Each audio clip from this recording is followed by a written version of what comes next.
ఆంధ్రప్రదేశ్కు ప్రత్యేక హోదా హుళక్కేనని తేలిపోయింది. హోదా ఇచ్చేది లేదని బీజేపీ మరోసారి స్పష్టం చేసింది. ప్రత్యేక హోదా కంటే ఎక్కువ మేలు చేస్తామని AP BJP incharge Siddharthnath Singh విజయవాడలో చెప్పారు. ఏపీ సీఎం చంద్రబాబు కేంద్రానికిచ్చిన లేఖల్లోనూ విభజన చట్టాన్ని అమలు చేయమని మాత్రమే కోరారని గుర్తు చేశారు. ప్రత్యేక హోదాపై బీజేపీ ఎందుకు రివర్స్ గేరు వేస్తోంది? విభజన చట్టంలో లేనందువల్లే ప్రత్యేక హోదా ఇవ్వడం లేదా? హోదా విషయంలో రాజ్యాంగ సవరణ చేయడానికి వచ్చిన ఇబ్బంది ఏమిటి?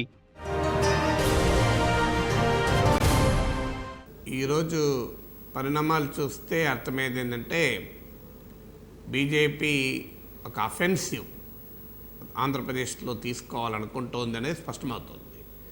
బీజేపీ రాష్ట్ర యూనిట్ నాయకులు ఇప్పటి వరకు చెప్పింది ఏంటి? ఇది ప్రధానమంత్రి గారి ప్రకటన కాదు, ఇది మంత్రుల ప్రకటన. మాకు ఇంకా నమ్మకం ఉంది, విశ్వాసం ఉంది, ప్రధానమంత్రి ఖచ్చితంగా ప్రత్యేక హోదా ఇస్తాడు, మేము తెస్తామని చెప్తూ వచ్చారు. కానీ ఇవాళ విజయవాడలో బీజేపీ రాష్ట్ర నాయకత్వం సమావేశము, బీజేపీ అఖిల భారత నాయకులు కూడా హాజరైన తర్వాత వచ్చిన ప్రకటన చూస్తే లేదు, మేము ప్రత్యేక హోదా కాదు, ఇక ప్రత్యేక ప్యాకేజీ, ప్రత్యేక సహాయం, ప్రత్యేకంగా ఈ రాష్ట్రాన్ని చూడడం అనే నినాదాలు పట్టుకొని బీజేపీ రంగంలోకి దూకాలి అని నిర్ణయించుకున్నట్టు కనబడుతుంది. కానీ ఇప్పటికైనా మరి ఈరోజు ఈ ప్రకటన సారాంశం ఏంటి? మాకు ఆంధ్రప్రదేశ్ ఒక స్పెషల్, ఆంధ్రప్రదేశ్ రాష్ట్ర విభజన చట్టంని మేము లెటర్ అండ్ స్పిరిట్ అమలు చేస్తాం అంటే రాష్ట్ర విభజన చట్టంలో లేని అంశమే ప్రత్యేక హోదా.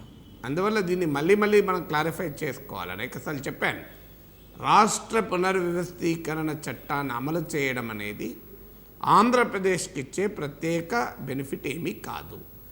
భారత పార్లమెంట్ ఆమోదించిన చట్టం, అధికారంలో ఎవరున్నా దాన్ని అమలు చేయాల్సిందే. బీజేపీ దాన్ని వ్యతిరేకించి ఉన్నా కూడా అమలు చేయాలి. వాస్తవానికి సమర్థించారు అప్పుడు ఈ రాష్ట్ర పునర్వ్యవస్థీకరణ చట్టం. కానీ దాన్ని అమలు చేస్తామని పదే చెప్పడం అర్థమేంటి? దాంట్లో ఉన్న ఇంప్లిసిట్ మెసేజ్ ఏంటంటే, అంతర్లీనంగా ఉన్న సందేశం ఏంటంటే మమ్మల్ని ప్రత్యేక హోదా అడగకండి అని. కానీ అర్థం చేసుకోవాల్సింది, మళ్ళీ చెప్పాల్సింది బీజేపీ నాయకత్వానికి కూడా, రాష్ట్రాన్ని విభజిస్తున్న సమయంలో ఆవేదన చెందిన సీమాంధ్ర ప్రజలకు ఉపశమనం కలిగించడానికి రాష్ట్ర పునర్వ్యవస్థీకరణకు ప్రాతిపదికగా వచ్చిందే ప్రత్యేక హోదా. అందువల్ల రాష్ట్ర పునర్వ్యవస్థీకరణను, ప్రత్యేక హోదాను విడగొట్టి చూడలేము. రాష్ట్ర పునర్వ్యవస్థీకరణ చట్టములో ఉండడము ఉండకపోవడం అనేది సాంకేతికమైందే కానీ రాజకీయమైంది కాదు. రాష్ట్ర పునర్వ్యవస్థీకరణ చట్టంలో ఉంటే డెఫినెట్గా అడగాల్సిన అవసరం లేకున్నా కూడా అమలు కావాలి. అవి కూడా సరిగా అమలు కావడం అది వేరే విషయం. కానీ రాష్ట్ర పునర్వ్యవస్థీకరణ చట్టంలో లేనంత మాత్రాన పార్లమెంట్ హామీని బుట్టదాఖలు చేయకూడదు. అందులో పొలిటికల్గా చూసుకున్నప్పుడు తేడా లేదు. టెక్నికల్గా ఉన్న చట్టంలో ఉందా లేదా అనేది వేరే అంశం. పొలిటికల్ కమిట్మెంట్ అమలు చేస్తానికి చట్టంలో ఉందా లేదా అనేది ఏంటి? ఆశ్చర్యంగా ఉంటుంది. పొలిటికల్ కమిట్మెంట్ కదా. ఆ రోజు కాంగ్రెస్ ప్రభుత్వాన్ని నిలదీసి బీజేపీ నాయకులు వెంకయ్యనాయుడు గారు, అరుణ్ జైట్లీ గారు ఆంధ్రప్రదేశ్కు ప్రత్యేక హోదా ఇప్పించారు. సో అది పొలిటికల్ కమిట్మెంట్. ప్రధానమంత్రి మోడీ గారు ఎన్నికల సభలో మాట్లాడారు. అందువల్ల రాష్ట్ర పునర్వ్యవస్థీకరణ చట్టంలో లేదు, ఉన్నదాన్ని అమలు చేస్తాం అనే వాదన పెట్టడం అంటే మీ పొలిటికల్ కమిట్మెంట్ నుంచి దూరం వెళ్ళడమే. అందువల్ల రాష్ట్ర పునర్వ్యవస్థీకరణ చట్టాన్ని అమలు చేయడం పొలిటికల్ కమిట్మెంట్ కాదు, అది ఎలాగో అమలు చేయాలి. కానీ ప్రత్యేక హోదా అనేది పొలిటికల్ కమిట్మెంట్. అందువల్ల ఇది పొలిటికల్ కమిట్మెంట్ నుంచి బీజేపీ దూరం పోతుందా అనేది ప్రశ్న. ఇక మరో ముఖ్యమైన అంశం ఏంటంటే, తెలుగుదేశానికి కూడా బీజేపీ నాయకత్వం ఒక సందేశాన్ని పంపింది. ఇవాళ బీజేపీ అఖిల భారత కార్యదర్శి సిద్ధార్థనాథ్ సింగ్ చేసిన ప్రకటన చూస్తే ఆయన ప్రత్యేకంగా నోట్ చేసుకొని వచ్చి చదివాడు. ఏమంటాడు అతను? ఆంధ్రప్రదేశ్ ముఖ్యమంత్రి రాష్ట్ర పునర్వ్యవస్థీకరణ చట్టాన్ని అమలు చేయమని అన్నాడు, తూచా తప్పకుండా అమలు చేయమని అన్నాడు, మేము అమలు చేస్తున్నాం అంటున్నాడు. అంటే ఇండైరెక్ట్గా పరోక్షంగా చెప్తున్నది ఏంటి? మమ్మల్ని రాష్ట్ర ప్రభుత్వం కూడా ప్రత్యేక హోదా ఇవ్వమని అడగలేదని చెప్తున్నాడా? అదే నిజమైతే ఇవాళ అందుకే ఆంధ్రప్రదేశ్ రాష్ట్ర ప్రభుత్వం, రాష్ట్ర ముఖ్యమంత్రి చంద్రబాబు నాయుడు గారి కార్యాలయం తక్షణం ప్రధానమంత్రికి రాసిన లేఖల్ని, కేంద్ర మంత్రులకు రాసిన లేఖల్ని బహిర్గతం చేయాలి. ఈ లేఖల్లో ప్రత్యేక హోదా ఇవ్వమని అడిగారా, అడగలేదా?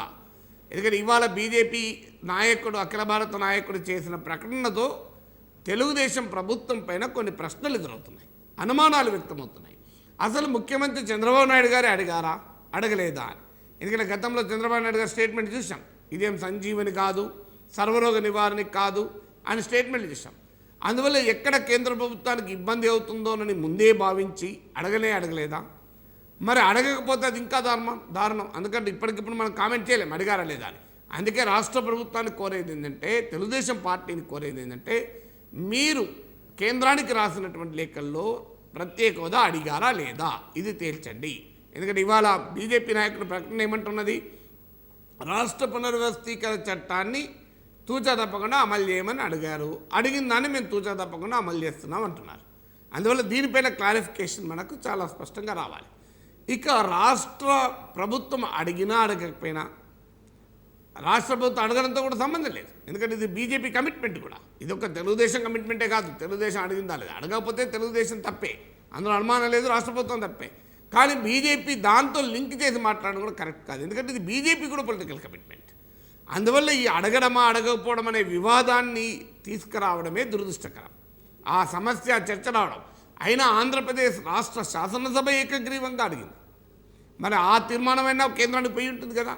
అందువల్ల ఈ అటు ఇటు బీటింగ్ రౌండ్ ద బుష్ కాదు, స్పష్టంగా చెప్పండి, ఆంధ్రప్రదేశ్ ప్రత్యేక హోదా ఇష్టమయ్యమా? ఇయ్యమంటే ఏం చేస్తారు? ఇప్పుడు ఇప్పటికే 1,75,000 కోట్లు 1,50,000 కోట్లు ఇచ్చామంటున్నారు. మీరు నీతి ఆయోగ్ రోడ్ మ్యాప్ అంటున్నారు. ఆ రోడ్ మ్యాప్ ఏంది అదన్నా చెప్పండి, ప్రత్యామ్నాయం ఏందో చెప్పండి.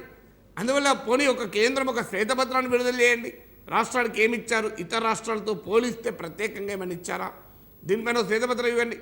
అందువల్ల ఈ లెక్కలతో, ఈ రాజకీయ ప్రకటనలతో, స్టేట్మెంట్లతో టీడీపీ బీజేపీ సంబంధాలపైన ప్రశ్నలు ఎదురవుతున్నాయి. అసలు టీడీపీ బీజేపీ కలిసి ఉంటుందా లేదా అనే అనుమానాలకు వ్యక్తమవుతున్నాయి తప్ప దీనివల్ల ప్రయోజనం ఏదేం లేదు. టీడీపీ బీజేపీ కలిసి ఉన్నా విడిపోయినా ఆంధ్రప్రదేశ్కి అయితే ప్రత్యేక హోదా రావాలి. దాన్ని ఇస్తారా ఇయ్యరా? ఇయ్యనప్పుడు దాన్ని ప్రజల ముందు చెప్పండి.